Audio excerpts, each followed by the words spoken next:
ಈ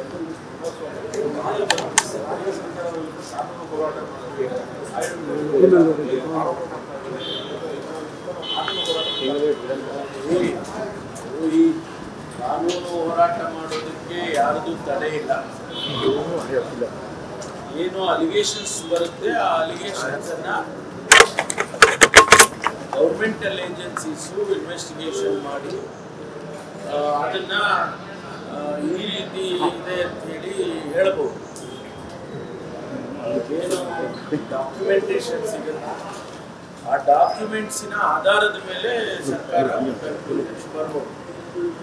ನಂತರ ಏನು ಯಾವ ರೀತಿ ಕಾನೂನು ಪ್ರಕಾರ ಕ್ರಮ ತಗೊಳ್ತಾರೆ. ಲೋಕಾಯುಕ್ತದವರು ಯಾಕೆ ಪ್ರಾಸಿಕ್ಯೂಷನ್ಗೆ ಕೇಳಿದ್ದಾರೆ? Lokayukta is A constitutionally instituted body. ಅವರು ಇನ್ವೆಸ್ಟಿಗೇಷನ್ ಮಾಡುವಾಗ ನಮಗೆ ಪ್ರಾಸಿಕ್ಯೂಷನ್ಗೆ ಪರ್ಮಿಷನ್ ಕೊಡಿ, ಈ ರೀತಿ ಒಂದು ಕಾನೂನಿಗೆ ವಿರುದ್ಧವಾಗಿ ಆಗಿದೆ ಅಂತ ಹೇಳಿ ಅವರು ಪ್ರಾಸಿಕ್ಯೂಷನ್ಗೆ ಕೇಳಿದ್ದಾರೆ.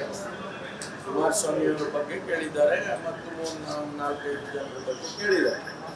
ಅದು ಕಾನೂನು ಬಾಹಿರ ಅಂತ ಹೇಳಿದ್ರೆ ಅದಕ್ಕೇನು ಹೇಳೋಕ್ಕಾಗಲ್ಲ. ಮುಖ್ಯಮಂತ್ರಿಗಳ ಸೇಫ್ ಗಾರ್ಡ್ ಮಾಡೋ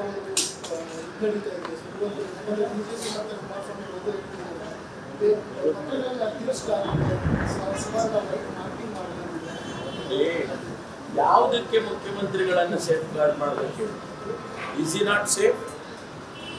ಈಸ್ ವೆರಿ ಸೇಫ್. ಏನು ಸೇಫ್ ಆಗಿ ಏನು ಸೇಫ್ ಅಲ್ಲದೇ ಇರತಕ್ಕಂಥದ್ದು ಏನು ಪ್ರಕ್ರಿಯೆ ನಡೆದಿದೆ? ಸುಮ್ಮನೆ ಮುಖ್ಯಮಂತ್ರಿ ನಾವು ಒಂದು ಮೀಟಿಂಗ್ ಮಾಡಿದ್ರೆ ಮುಖ್ಯಮಂತ್ರಿಗಳ ಸೇಫ್ ಮಾಡಬೇಕು ಅಂತ ಹೊರಟಿದ್ದಾರೆ. CLP ಮೀಟಿಂಗ್ ಮಾಡ್ತೀವಿ, ಹೌದು, we all stand by him ಅಂತ ಹೇಳಿ ರೆಸಲ್ಯೂಷನ್ ಮಾಡ್ಬೋದು ಅಟ್ ದ ಮೋಸ್ಟ್. ಆಮೇಲೆ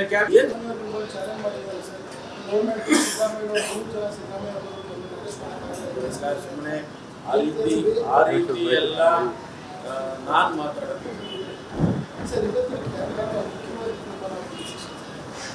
ಆದ್ಮೇಲೆ ಬ್ರೀಫ್ ಮಾಡ್ತಾರೆ. ಕ್ಯಾಬಿನೆಟ್ ಆದ್ಮೇಲೆ ಕ್ಯಾಬಿನೆಟ್ನ ಬ್ರೀಫಿಂಗ್ ಇರುತ್ತಲ್ಲ ಅವಾಗ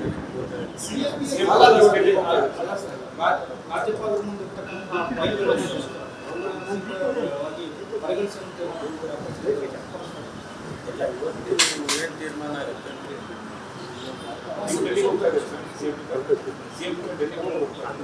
ಗೊತ್ತಿಲ್ಲ